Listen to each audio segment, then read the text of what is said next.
اعوذ باللہ من الشیطان الرجیم، بسم اللہ الرحمن الرحیم۔ کیا اونچی شان ہے میرے نبی کی۔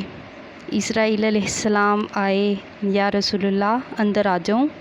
باہر آئے ہیں، اندر آنے کی اجازت مانگ رہے ہیں، اجازت ہو تو آ جائیں۔ آج تک کسی سے اجازت لی نہ آئندہ لینی ہے، کہا آنے دو۔ وہ اندر آگے کہنے لگے، یا رسول اللہ صلی اللہ علیہ وآلہ وسلم، جب سے موت کا کام میرے سپرد ہوا ہے، نہ آج تک کسی سے اجازت لی ہے اور نہ لینی ہے۔ آپ صلی اللہ علیہ وآلہ وسلم کے بارے میں آپ کے رب کا ارشاد تھا، اجازت ملے تو اندر جانا، نہیں تو وہیں سے واپس آ جانا۔ موت کی بات تو ابھی بعد میں ہے، اندر آنے کی اجازت کی بات ہو رہی ہے۔ کیا بڑی شان ہے میرے نبی پاک کی صلی اللہ علیہ وآلہ وسلم۔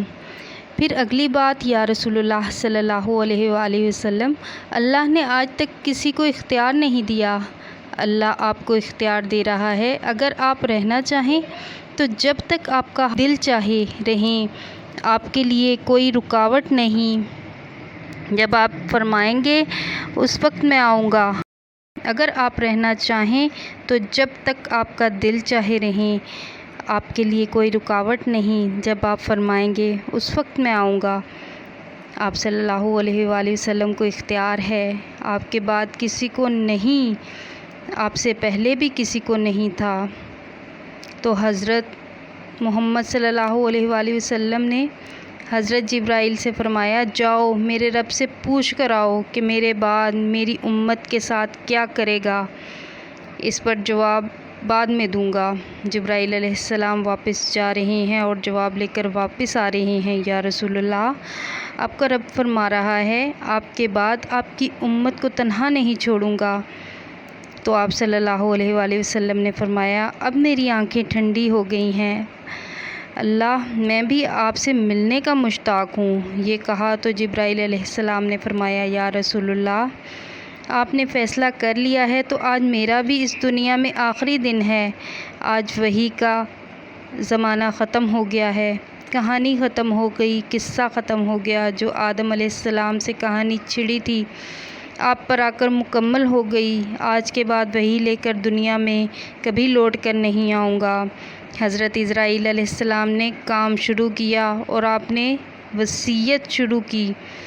کس کو؟ اپنے بچے کو نہیں، حضرت فاطمہ کو نہیں، حسن حسین کو نہیں، کس کو؟ اپنی امت کو۔ نماز پڑھتے رہنا، اپنے غلاموں سے اچھا سلوک کرتے رہنا۔ پھر آواز اور پست ہو گئی اور آخری الفاظ، الصلاۃ الصلاۃ الصلاۃ، نماز پڑھتے رہنا، نماز پڑھتے رہنا، نماز پڑھتے رہنا۔ یہ کہتے کہتے اللہ کے پاس چلے گئے۔ آپ صلی اللہ علیہ وآلہ وسلم ساری دنیا پر احسان کر کے گئے، اپنا سب کچھ لگا دیا، سب کچھ لٹا دیا، ساری رات رو رو کر گزاری، ٹاٹ پہن کر گزارا کیا۔ ایک دفعہ ایک انصاری عورت نے 2 چادریں بھیجنے کا وعدہ کیا، ایک چادر بھیجی، دوسری بھیجی نہیں۔ آپ کے پاس کوئی کرتا نہیں تھا، کوئی کپڑا نہیں تھا نماز پڑھانے کو، اسی ایک چادر میں جا کر نماز پڑھائی۔ ایک مرتبہ ایک صحابی سے کرتا مانگا ادھار کہ میں نماز پڑھا کر آ جاؤں، پھر واپس کر دوں گا۔ یہ تھے ہمارے نبی اور ان کی شان۔